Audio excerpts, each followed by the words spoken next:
ছাত্রীরা, আশা করি সবাই আল্লাহর রহমতে ভালো আছো আর আমার ক্লাসগুলো মনোযোগ সহকারে তোমরা দেখতেছো। আজকেও আমরা পার্ট 25 ও 26-এর যে বাকি অংশটুকু আছে সেটা নিয়ে আলোচনা করব। এই পার্ট শেষে তোমরা যা করতে পারবে,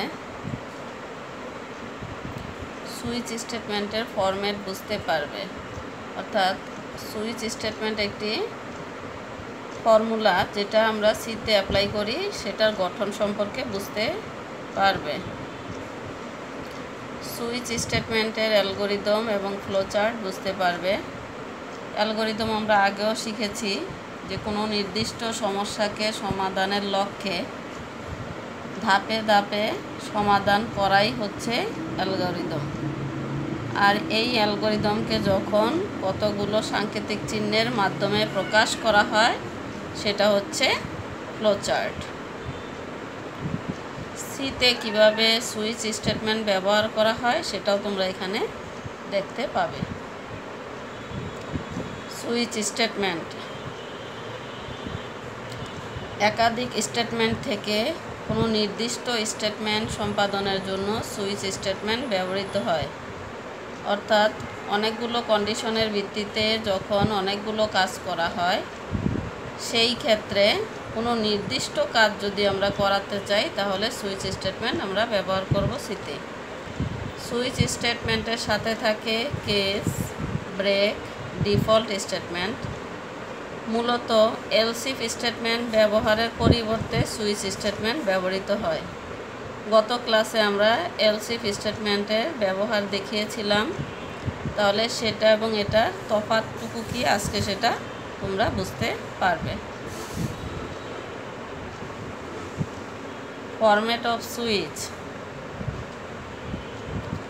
সুইচ এক্সপ্রেশন, এখানে হচ্ছে এক্সপ্রেশনটা হচ্ছে এখানে একটা ভেরিয়েবল, যে ভেরিয়েবলের উপরে আমরা সুইচ স্টেটমেন্টটি অ্যাপ্লাই করব।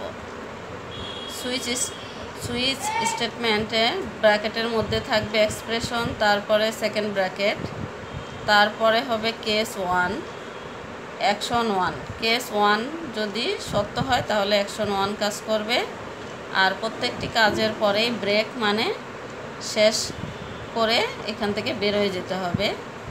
কেস 2 যদি সত্য হয় তাহলে অ্যাকশন 2 এর কাজ করবে, করে এখান থেকে বের হয়ে যাবে। এভাবে আমরা এই ডট ডট দিয়ে বোঝানো হয়েছে যে অনেকগুলো কেস আমরা এখানে ব্যবহার করতে পারবো। লাস্ট কেস মানে আমরা যতগুলো দিব সেটা কেস এন, অ্যাকশন এন মানে একটা ভেরিয়েবল নিলাম যে কতগুলো দিব সেটা লাস্ট বোঝানোর জন্য। অ্যাকশন এন কমপ্লিট করার পর ব্রেক করে বের হয়ে যাবে।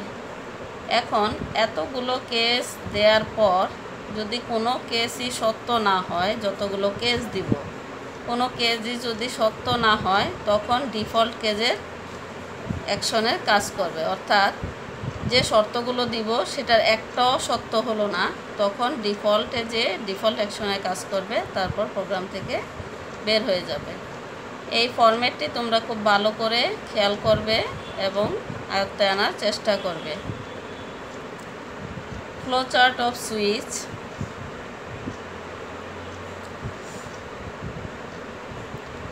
প্রথমে কেস 1 এটা অ্যাপ্লাই করবে যে এটা সত্য না মিথ্যা।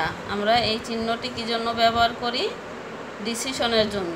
এটা দুইটা উত্তর আসে, একটা ইয়েস অথবা নো। তাহলে ট্রু হলে কি করবে? আমরা আগেই বলেছি যদি অ্যাকশন 1 সত্য হয় তাহলে কেস 1 সত্য হয় তাহলে অ্যাকশন 1 এর কাজ করবে। যদি মিথ্যা হয় তাহলে আরেকটা কেস দিব, সেই কেসটা কম্পেয়ার করবে কেস 2তে যে কম্পেয়ার করার পর কেস 2 যদি সত্য হয় তাহলে অ্যাকশন 2 এর কাজ করবে। যদি মিথ্যা হয় বা ফলস হয় তাহলে কেস 3তে যাবে। কেস 3 চেক করবে। চেক করার পর ট্রু হলে কেস 3 ট্রু হলে অ্যাকশন 3 কাজ করবে। এভাবে আমরা অনেকগুলো কেস এখানে দিতে পারবো। ফ্লোচার্টে আমি 3টি কেস নিয়েই দেখাইছি। তারপর যে কোনো একটি অ্যাকশন করার পর প্রোগ্রাম থেকে বের হয়ে আসবে। এটি হচ্ছে সুইচ স্টেটমেন্টের ফ্লোচার্ট। প্রোগ্রামে যেভাবে সুইচ স্টেটমেন্ট ব্যবহার করা হয়, আবার সেই হ্যাশ ইনক্লুড stdio, এটি হচ্ছে একটি header file, standard input output header file. C লেখার জন্য আমরা এইভাবেই কমান্ড করব, হ্যাশ ইনক্লুড stdio। তারপরে হচ্ছে ইন্ট মেইন, এইটাই হচ্ছে আবশ্যিক অংশ প্রোগ্রামের। এরপর একটি সেকেন্ড ব্র্যাকেট দিয়ে বডি শুরু হবে প্রোগ্রামের।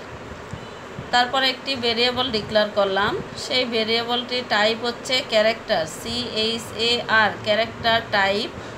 ভেরিয়েবলটার নাম হচ্ছে কালার কোড। এখানে একটি ভেরিয়েবল নিয়েছি, সেটি হচ্ছে কালার কোড, তার টাইপ হচ্ছে ক্যারেক্টার।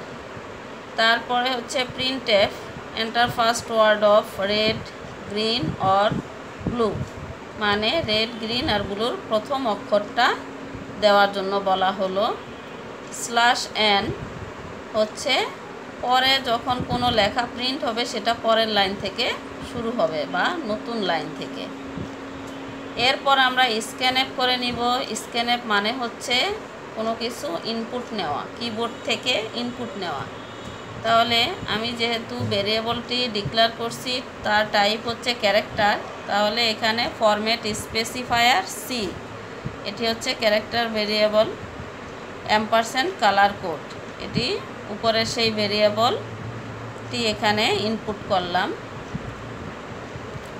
তারপর সুইচে গেলাম। সুইচে যাওয়ার পর আমরা আগেই বলেছি যে ফার্স্ট ব্র্যাকেটে থাকবে ভেরিয়েবল, যার উপরে আমরা কেসগুলো অ্যাপ্লাই করব। তাহলে ভেরিয়েবলটা হচ্ছে কালার কোড, সেই কালার কোড এখানে দিলাম। দেওয়ার পর সেকেন্ড ব্র্যাকেট কেস আর। আর মানে হলো, মানে যখন আমরা আরটা ইনপুট করব কিবোর্ড থেকে তখন সে বুঝে নেবে যে এটি হচ্ছে রেড। তাহলে কি প্রিন্ট করবে, বা অ্যাকশন 1 হচ্ছে printf ইউ সিলেক্ট রেড, এই কথাটা প্রিন্ট করবে। তারপর ব্রেক দিয়ে প্রোগ্রাম থেকে বের হয়ে যাবে।